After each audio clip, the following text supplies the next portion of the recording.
Son, matapos ng long weekend, pwede pa kayong mag-soul searching sa Marayag Lake, sa boundary ng Maguindanao at Lanao del Sur, o di kaya dayuhin ang malaparaisong isla ng Siquijor. May news to go si Katrina Son.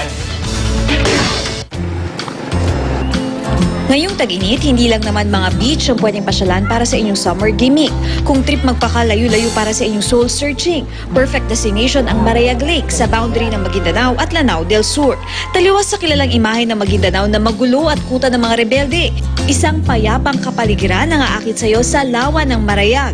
Nakabibighan ang mga tanawin dito, lalo na ang kanilang mga kagubatang hindi pa nagagalaw ng mga tao. Paborito ring paliguan ng mga bata ang lawa dahil sa malinaw at malamig nitong tubig. Mabubusog ka naman sa mga katutubong pagkain na ihahain sa iyo rito tulad ng nilupak na kamuting kahoy at manok na niluto sa gata. Dinarayo rin ng mga turista ang malaparaisong isla ng Siquijor. 2-in-1 na rin ito dahil ma-enjoy mo na ang magagandang tanawin ng mga kabundukan. Makakapagtampisaw ka pa sa kanilang mga dalampasigan. Ang Salagdoong Beach hitik pa rin sa mga puno na nagbibigay lilim sa mga turistang namamasyal.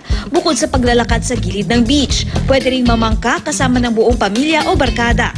Hindi man madaling puntahan ang Siquijor, sulit naman ang pagbiyahe at pagbisita rito dahil hindi maipapaliwanag ang kagandahang sasalubong sa iyo. Katrina Son, GMA News.